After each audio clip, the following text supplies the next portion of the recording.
Tikiman time na! Sa mga sandaling ito, takam na ako dito sa tinitingnan kong chicken mga repakol. Pero naalala ko, content is life. The chicken is so tender mga repakol.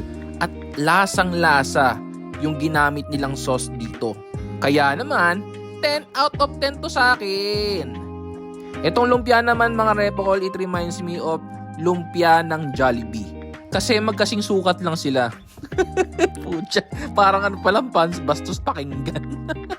Actually, walang masyadong wow factor sa lumpia na to.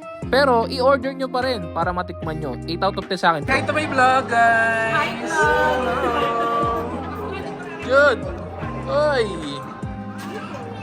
Say hi to my vlog, guys! Hello! Ngunit sa huli palagi Miss G!